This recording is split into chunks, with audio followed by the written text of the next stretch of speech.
ایک اور چیز یہ ہے کہ آپ سوچیں کہ اچھا زیادہ سے زیادہ کیا ہوگا، میکسیمم کیا ہوگا جب کسی کی بات نہیں مانتے ہم، مار پڑے گی. کتنی عورتیں حجاب کے علاوہ بہت سی چیزوں پہ پٹتی ہیں کہ نہیں؟ وہ اپنے دوسرے مطالبات کی خاطر پٹ سکتی ہیں. میں یہ تو نہیں کہتے کہ پٹنا شروع کر دیں، لیکن یہ ہے کہ وہ بھی تو کوئی ایسی ناپسندیدہ چیز ہوتی ہے جس پر وہ اڑ جاتی ہیں تو ہی پھر ان کے اوپر ایسی زیادتی ہوتی ہے. اصل بات یہ ہے کہ ہم یہ چاہتے ہیں کہ جو کچھ ہم ان سے چاہتے ہیں وہ بھی پورے کا پورا ہمیں ملے، پوری توجہ بھی ملے، 100% محبت بھی ملے، ہمارے سارے حقوق ملے، چاہے وہ اللہ کے احکامات پر کمپرومائز کر کے کیوں نہیں. تو بات یہ ہے کہ جو قسمت میں جو ملنا ہے وہ ویسے بھی مل جائے گا، اور جو نہیں ملنا وہ اللہ کی نافرمانی میں بھی نہیں ملے گا. لیکن یہ ہے کہ بہرحال ہر چیز سلولی، گریجولی، قدم بقدم اور استقامت کے ساتھ، جو قدم آگے اٹھا وہ پھر پیچھے نہیں، اور سوچ سمجھ کر. اور ایک اور بات یہ کہ میں ہمیشہ یہ سوچتی ہوں کہ کتنی خواتین ایسی ہیں کہ جن کے شوہر واقعی چاہتے ہیں کہ ان کی عورتیں حجاب کریں، لیکن ان کو کیا رکاوٹ ہے، ان کی کیا مشکل ہے، اپنے اندر ہے. پھر اس ایکسٹریم پہ چلے جاتے ہیں کہ جیسے عورتوں کے اندر بھی وہ ہر وقت گاؤن پہن کے بیٹھیں گے، عورتوں کی مجلس میں بھی چہرہ ڈھانپ لیں گے. کئی خواتین ایسی ہیں کہ وہ جہاں ان کو رخصت ہے وہاں بھی وہ اپنے اوپر ایک پابندی عائد کی ہوئی ہوتی ہے. تو ان چیزوں سے بھی دوسرے اوفینڈ ہو جاتے ہیں. پھر یہ کہتی ہیں ان کا ایکسپیرینس یہ ہے کہ انہوں نے کس طرح حجاب کیا کہ شروع میں اپنے ہسبینڈ کے ساتھ جب جاتی تھی تو نہیں کرتی تھی، اور باقی ہر جگہ. وہ کہتی ہے کہ کتنا کم ہوتا ہے جب ہم ان کے ساتھ جاتے ہیں، اور کتنا زیادہ اپنے اون پر بھی جاتے ہیں. اور پھر 1 سال لگا اور آہستہ آہستہ معاملہ درست ہو گیا. کتنے ایسے کیسز ہیں. بات یہ ہے کہ بعض اوقات صرف حجاب نہیں ہوتا، آپس کے بہت سے ایسے ایشوز ہوتے ہیں جن پہ لوگوں کی نہیں بن رہی ہوتی. And one of them is حجاب آلسو. وہ ایک ہوتا ہے اس پوری لسٹ میں، باقی سب چیزیں تو پیچھے چلی جاتی ہیں، وہ چیز آگے آ جاتی ہے. جیسے پوری دنیا میں اس وقت حجاب جو ہے اس کو پولیٹیسائز کر دیا گیا، اس کو پولیٹیکل مسئلہ بنا دیا گیا، اور ایک کے بعد ایک ملک میں یہ بحث چھڑی ہوئی ہے، اور ان کی پارلیمنٹس میں اور ان کے لوگوں میں کہ حجاب بین کر دیا جائے، نقاب بین کر دیا جائے، اور پھر ایسے لوگوں کو کام نہ کرنے دیا جائے. یہ کیا حجاب آج شروع ہوا ہے؟ ہر دین اور ہر ملت میں کسی نہ کسی شکل میں یہ رہا ہے. جتنے بھی الہامی دین ہیں ان سب کے اندر تھا. اسی طرح اگر آپ دوسرے مذاہب کا مطالعہ کریں تو کوئی بھی مذہب دین ایسا نہیں کہ جس میں عورت کے لیے مزید حیا اور اس طرح کی چیزوں کا ذکر نہ کیا گیا ہو. لیکن جب ایسی باتیں میں سنتی ہوں تو میں سوچتی ہوں کہ شیطان نے سب سے پہلا کام جو کیا تھا انسان کی دشمنی میں، وہ کیا تھا؟ اس کا لباس اتروایا تھا. آج بھی اگر کسی سے دشمنی کرنی ہو تو یہی کام کرے. اور مسلمانوں کی دشمنی میں نمبر 1 جو چیز اس وقت ایشو بنی ہوئی ہے پوری دنیا کے میڈیا میں، وہ حجاب ہے. یعنی آپ کسی کی نہ عقل دیکھ رہے ہیں، نہ آپ کسی کی قابلیت کو دیکھ رہے ہیں، نہ آپ کسی کے اور کسی ٹریٹ کو دیکھ رہے ہیں. آپ کو اگر نظر آ رہا ہے تو ایک آؤٹر گارمنٹ نظر آ رہا ہے، وہ اتنا بڑا ایشو بن گیا. تو بات یہ صرف لباس کی نہیں ہے، یہ پورا ایک ایٹیٹیوڈ. جو پردہ کرتے ہیں وہ بھی اپنے پردے کی ایک مان رکھیں. پردہ کر کے نہ تو ایسی کوئی ولگر حرکتیں کریں کہ جو ان کے پردے کو بدنام کرے.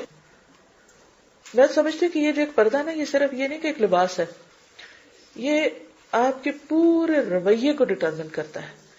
مثلا میں جب یونیورسٹی میں تھی، پڑھ رہی تھی، تو اس وقت مجھے یہ ہوتا تھا کہ مجھے سب سے زیادہ نمبر لینے ہیں کیونکہ میں پردہ کرتی ہوں، اور میں نے اس چیز کو توڑنا ہے کہ جو لوگ پردہ کرتے ہیں وہ دنیا میں کچھ نہیں کر سکتے اور ان کے اندر کوئی قابلیت نہیں ہوتی. میرے زیادہ پڑھنے میں، فوکسڈ رہنے میں، محنت کرنے میں ایک بڑا حصہ پردہ تھا کہ مجھے یہ ثابت کرنا ہے کہ پردہ انسان کو دنیا کی کسی بھی چیز میں پیچھے نہیں رہنے دیتا. آپ پردہ کر کے سب کچھ کر سکتے. اور پھر اسی پردے کے ساتھ جو میں نے ہائر ایجوکیشن کی، اس میں بھی ایک نیت یہی تھی کہ مجھے یہ ثابت کرنا ہے کہ پردہ میرے راستے میں کوئی رکاوٹ نہیں ہے. اسی طرح گھریلو اور خاندانی تعلقات میں بھی پردے نے مجھے بہت ہیلپ کیا کہ مجھے اپنے سسرال میں ایسی کسی بھی گفتگو، ایسے کسی بھی رویے، ایسے کسی بھی کام سے پرہیز کرنا ہے جس سے میرا پردہ بدنام ہو. اور الحمدللہ ہوتا یہ تھا کہ جیسے کبھی بھی کسی اگر خاندان کے نہیں، سسرالی رشتہ داروں میں سے کسی بھی نان محرم سے بات کرنی ہوتی تھی چونکہ میرے آگے کپڑا ہوتا تھا تو میں نہ اس طرح پھر ہنستی تھی، نہ میں کوئی ایسی منہ سے بدتمیزی کی بات کر سکتی تھی، کیونکہ میرے منہ کے آگے کپڑا ہے. وہ کپڑا مجھے روکتا تھا کہ میں کسی کی بے عزتی کروں یا کسی کے ساتھ سخت کلامی کروں یا کسی کے ساتھ کوئی ایسی بات کروں کہ جو تعلقات کی خرابی کا باعث بنے. یہ اتنی بڑی ہیلپ تھی، یعنی یہ تھا تو ایک کپڑا صرف، جو اپنے پورے سسرال میں سے واحد میں ہی تھی کہ جو بات کرتے ہوئے کسی بھی خاندان یا نان محرم رشتے داروں سے بات کرتے ہوئے، کہ میں نے ایسا نہیں کیا تھا کہ اپنے اس دن بھی میں نے بتایا، کبھی میں نے کاٹ کے الگ نہیں کیا. شادیوں میں بھی شرکت کی، سارے کاموں میں، گھر کے بھی کاموں میں جو میرا حصہ ہوتا تھا وہ میں اپنا پورا کرتی تھی. لیکن جب کسی نان محرم سے معاملہ ہوتا تھا تو ایک دم میرا یہ جو حجاب تھا وہ مجھے اپنی لمٹ میں لے آتا تھا. اور الحمدللہ اس کی وجہ سے کبھی بھی، الحمدللہ کبھی بھی ایسی سچویشن نہیں آئی کہ تو میں ہوئی ہو یا کوئی بدتمیزی یا بد اخلاقی کی بات ہوئی ہو. جبکہ باقی میں دیکھتی تھی بہت سی ایسی چیزیں مختلف جگہوں پر ہو رہی ہوتی تھی. میں تو سمجھتی ہوں کہ یہ حجاب آپ کو بہت سی خرابیوں سے بچاتا ہے، بجائے اس کے یہ ہے کہ انسان بس حجاب کر لیا تو شاید وہ ایک اچھوت چیز بن گیا. یعنی کہ پہنا ہوتا تھا نا، ہر وقت یاد رہتا تھا مجھے کوئی ایسا کام نہیں کرنا کہ جس کی وجہ سے اللہ کا یہ حکم بدنام ہو. باقی تو ایمان میرے دل میں ہے نا، نماز میری اپنی ہے، قرآن میں جو پڑھوں، ذکر کروں، صدقہ خیرات کروں، کوئی بھی نیکی کا کام کروں، کسی کو کیا پتا کہ میں کیا کرتی ہوں اور کیا نہیں کرتی. لیکن یہ تو سب کو پتا چل رہا نا کہ میں نے کیا ہوا ہے. تو اب مجھے اس کی لاج رکھنی ہے تاکہ میرے کسی طرز عمل سے میرا دین بدنام نہ ہو، میرے رب کا حکم بدنام نہ ہو. تو جیسے شروع میں نے گفتگو کی نا کہ یہ پورا ایک ایٹیٹیوڈ ہے. حجاب صرف ایک کپڑا اوڑھنا نہیں ہے، ایک حجاب آپ کی پوری شخصیت کا نمائندہ ہے کہ آپ کون ہیں. یہ آپ کی آئیڈینٹی ہے کہ آپ ایک مسلمان عورت ہیں، آپ ایک بااخلاق عورت ہیں، آپ ایک حیا کی نمائندگی کر رہی ہیں. اور جب حیا نہیں رہتا تو کیا فرمایا نبی صلی اللہ علیہ وسلم نے، اذا لم تستحی فاصنع ما شئت، پھر جو جی چاہے کرو، پھر کوئی لمٹس نہیں رہتی. حجاب صرف آپ کو ہی نہیں بتاتا کہ آپ کے لمٹس کیا، حجاب دوسروں کو بتاتا کہ ان کے لمٹس کیا ہیں. مثال کے طور پر اگر میں کچن میں اکیلی کام کر رہی ہوں اور اگر کوئی اور آ کے کھڑا ہو گیا تو میرا حجاب کیا بتاتا ہے کہ اس وقت میں وہاں سے نکل جاؤں. جو ہی میں نکلوں گی کیا دوسرے شخص کو پتہ نہیں چلے گا کہ کہاں تک جانا ہے؟ حجاب بیسیکلی تو بلوغت کے ساتھ ہے، لیکن یہ ہے کہ جس عمر سے نماز کا حکم دیا گیا ہے اس عمر سے باحجاب لباس پہننا شروع کر دینا چاہیے. ٹھیک ہے، اور جب بلوغت کی حد کو پہنچے تو پھر باقی دوسری پابندیاں بھی آ جاتی. 7 سال کی عمر کی جب بچی ہو جائے تو اس وقت بازو، ٹانگیں، بال یہ ڈھانکنے شروع ہو جانے چاہیے. پھر اس کے بعد 10 سال میں اور مزید آگے، پھر اس کے بعد جب بالغ ہو جائے پوری تو اور. اس میں آپ دیکھیں کہ یہ جو خاص طور پر نگاہوں کی بات ہوئی تھی تو اس پر میں کچھ اور بھی پڑھ رہی تھی، یہ چاہوں گی کہ آپ کے ساتھ شیئر کروں. اس میں ایک کتاب ہے ہیلنگ باڈی اینڈ سول، اس کے پیج 81 پر انہوں نے کچھ کوٹیشنز دی ہوئی تھی. اس میں لکھا ہوا تھا کہ سائنٹیفکلی یہ بات پرووڈ ہے کہ نگاہ جو ہے یہ کچھ ایسے ہارمونل سٹیمولیشنز کو ٹریگر کرتی ہے جو جسم کو جنسی عمل کے لیے تیار کرتے ہیں. یعنی نگاہ جو ہے اس کے جو اثرات ہیں، جب مثلاً ایک مرد اگر کسی کو غلط نظر سے دیکھ رہا ہے اور عورت اس کو ایکسپٹ کر رہی ہے، یا عورت دیکھ رہی ہے کسی ایسی چیز کو، ایک فحش منظر کو یا کوئی ایسی چیز، تو وہ صرف ایک دیکھنا نہیں، ایسا دیکھنا جو ہے وہ انسان کی باڈی کے ہر آرگن کو متاثر کرتا ہے. باڈی میں ایسے ہارمونز ریلیز ہوتے ہیں کہ جو انسان کو جنسی عمل کے لیے پریپیئر کرتے ہیں اور وہ ہر اس کو متاثر کرتے ہیں. جب غیر ضروری طور پر ان کو سٹیمولیٹ کیا جاتا رہے تو وہ ہارمونز بلڈ کے اندر رہتے ہیں، یعنی اگر ان کی پھر اخراج نہیں ہوتا تو بلڈ کے اندر رہتے ہیں، جس کی وجہ سے وہ باڈی کو ڈیمیج کرنا شروع کر دیتے ہیں، جس میں خاص طور پر ٹیشوز ڈیمیج ہوتے ہیں. اسکن ایکنی جو ہے وہ اس کے ریزلٹ میں ہو سکتی ہے، بہت زیادہ سویٹنگ ہو سکتی ہے.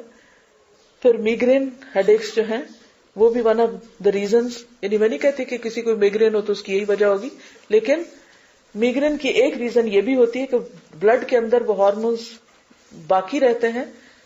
اسی طرح آسٹیوپروسس، پھر ہائپر ٹینشن، یہ ایسے امراض ہیں کہ جن کی وجوہات میں یہ بھی ایک وجہ پائی گئی ہے. پھر اسی طرح آپ دیکھیں کہ جب کوئی درست راستہ نہیں یا جائز یا حلال راستہ نہیں ملتا ایسے جذبات کو سیٹسفائی کرنے کا، تو پھر عام طور پر کیا ہوتا ہے، غلط راستے اختیار کیے جاتے ہیں. اور ان غلط راستوں کے اختیار کرنے کی وجہ سے پھر کیا ہوتا ہے، بہت سی اور جسمانی امراض، جیسے نبی صلی اللہ علیہ وسلم نے فرمایا تھا نا کہ جب کسی قوم میں زنا عام ہو جائے تو پھر ان کے اندر ایسے امراض پیدا ہو جائیں گے جو ان کے بڑوں میں نہیں تھے یا ان کے پہلوں میں نہیں تھے. آپ کو معلوم ہے کہ ایڈز جو ہے وہ سب سے پہلے کب ڈائگنوز ہوا تھا؟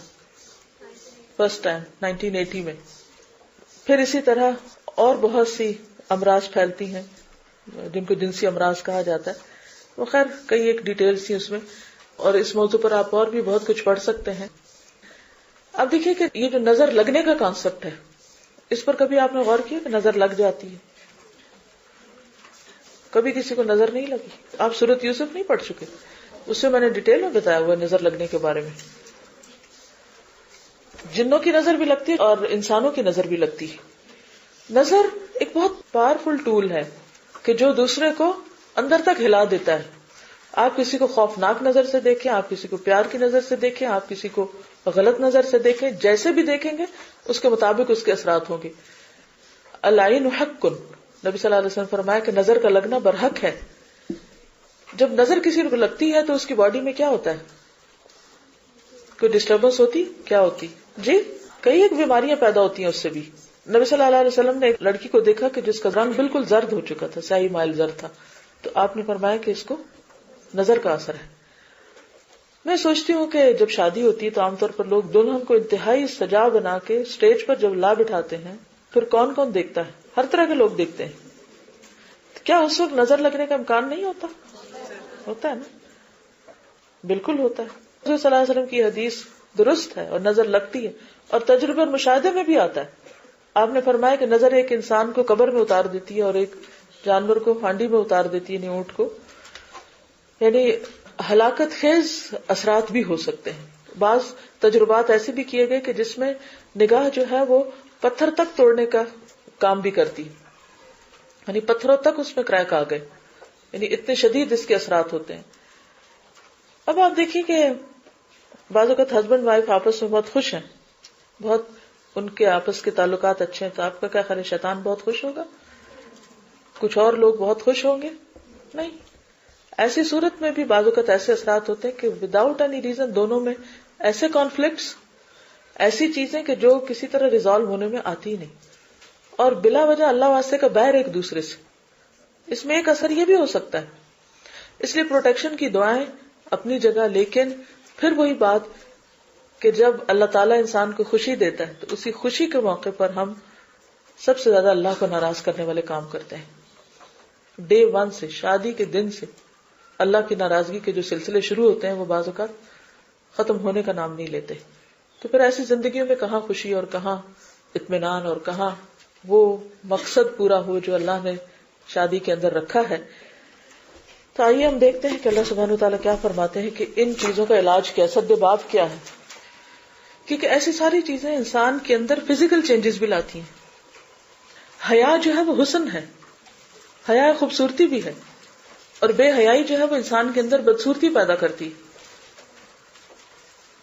فرانس میں ایک ریسرچ کی گئی تھی، اس میں ایک روم میں کپلز کو بٹھا دیا تھا، مین اینڈ ویمن، اسٹیئر کرنا تھا ایک دوسرے کو.